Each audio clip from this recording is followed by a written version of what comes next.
رات اندھیری اور خوفناک معلوم ہونے لگی تھی جب بادل کی گرجنے کی آواز، بجلی کا کڑکنا اور زوردار آندھی کی تیز رفتار ہوائیں مجھے بے چین کر رہی تھی۔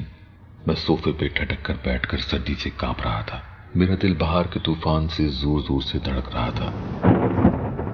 پھر میرے کانوں میں دھیمی سی آواز گونجی، گھبراؤ نہیں، میں ہوں نا ہمیشہ کی طرح تمہاری محافظ، تمہاری اپنی کرن۔ میں نے مسکراتے ہوئے کہا، مجھے باہر کا طوفان بھلا کیوں ستائے گا؟ میں تو خود اپنے اندر اٹھنے والے طوفان سے بے چین ہوں۔ بھلا مجھے اس اندھیری رات سے کوئی غرض نہیں، کیونکہ میری دنیا میں تو اندھیرا ہی اندھیرا ہے۔ تم تو جانتی ہو کرن، اس وقت میں صرف 8 برس کا تھا جب ایک حادثے میں نے اپنے ماں باپ کو کھو دیا تھا، اور میری آنکھوں میں تو اسی دن ہمیشہ کے لیے اندھیرا چھا گیا تھا۔ میں نابینا ہو گیا تھا۔ اس وقت میں بہت اکیلا پڑ گیا تھا، میرے آگے پیچھے کوئی سہارا نہیں تھا۔ میں سڑک کنارے ایک کونے پر پڑا رہتا تھا۔ کسی کو ترس آ جاتا تو کوئی مجھے فقیر لاچار سمجھ کر 2-4 روپے میری جھولی میں ڈال جاتا، اور میں چپ چاپ 2 وقت کی روٹی کھا کر اپنا پیٹ بھر لیتا۔ میری زندگی بس اسی طرح گزر رہی تھی، پھر شاید خدا کو مجھ پر رحم آ گیا اور تم میری اندھیر زندگی میں روشنی بن کر چلی آئی۔ آج مجھے 10 سال ہو گئے ہیں تمہارے ساتھ اس گھر میں، لیکن تم نے میرا ساتھ نہیں چھوڑا، قدم بقدم میرا سہارا بنی رہی ہو۔ آخر کیوں؟ کیا لگتی ہو تم میری؟ آخر تمہارے اور میرے بیچ ایسا کون سا رشتہ ہے؟ ہمدردی، مجھے تم سے ہمدردی ہے۔ میں بھی تمہاری طرح بچپن سے اس بھری دنیا میں اکیلی ہوں، تو کون سی بڑی بات ہے اگر میں تمہارے لیے اندھیرے دنیا کی روشنی بن جاؤں۔ نہ جانے کیوں مجھے اس کی باتیں بہت دلچسپ لگتی تھیں۔ میں نے کہا، کرن، کیا تمہیں ان اندھیر طوفانی راتوں اور بجلی کی کڑک اور بادل کی گرج سے ڈر نہیں لگتا؟ کبھی بھی نہیں، مجھے ان سب سے ڈر نہیں، بلکہ یہ سب تو مجھے بہت پسند ہے۔ اس کا مطلب ہے کہ تم تو بہت ہی بہادر لڑکی ہو، لیکن کیا تم لڑکی ہو بھی یا نہیں؟ یہ سن کر وہ زور زور سے ہنسنے لگی۔ تم تو مجھے پہچان گئے، میں تو لڑکی ہوئی نہیں۔ کیا مطلب ہے تمہارا؟ میں نے اس سے پوچھا۔ وہ کہنے لگی، کچھ نہیں، رات بہت ہو گئی ہے، تم سو جاؤ، میں چلتی ہوں اب۔ لیکن میں نے اس کو آواز لگائی، کرن، کرن میری بات سنو۔ لیکن اس نے جب کوئی جواب نہ دیا تو میں سمجھ گیا کہ وہ اب یہاں سے جا چکی ہے۔ میں نے دل میں سوچا، آج پھر میں کرن سے وہ بات نہیں کر سکا۔ ایک روز میرے گھر مالک مکان کرایہ لینے آیا۔ میں نے کہا، یار سوری، یہ کرایہ رکھ لو، اس مہینے کرایہ میں تھوڑی تاخیر ہو گئی ہے۔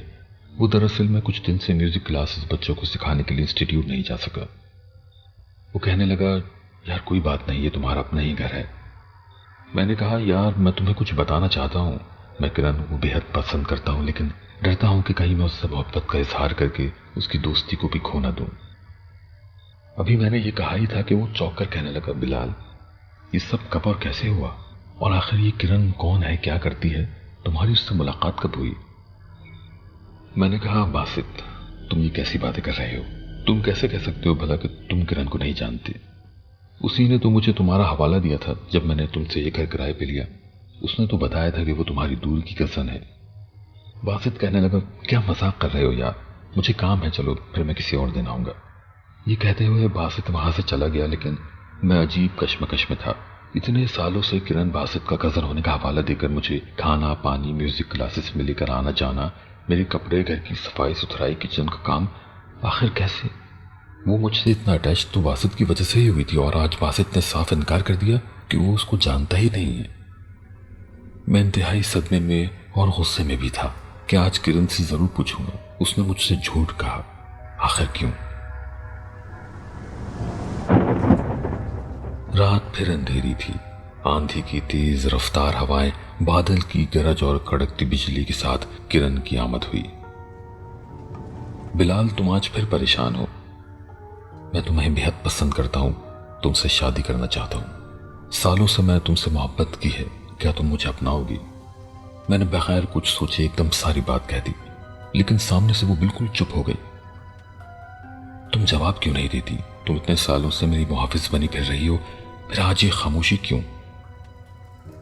ہاں، مجھے بھی تم سے محبت ہے بلال، لیکن نہ تم میرا وجود کبھی دیکھ سکتے ہو، نہ مجھے کبھی محسوس کر سکتے ہو۔ کیا مطلب ہے تمہارا کرن؟ اگر تم جاننا چاہتے ہو تو مجھے اپنے پاس محسوس کرو، اگر تم نے مجھے تلاش کر لیا تو میں تمہاری میرا دل زور زور سے دھڑکنے لگا۔ میں نے پورے گھر میں ہاتھ پیر ادھر ادھر مار کر دیکھا، لیکن میں اسے چھو نہیں پا رہا تھا۔ وہ کہنے لگی، میں انسان نہیں ہوں، ایک جن ہوں، تمہاری ہمدرد ہوں۔ اور یہ سچ بتا کر وہ مجھے ہمیشہ کے لیے چھوڑ کر چلی گئی۔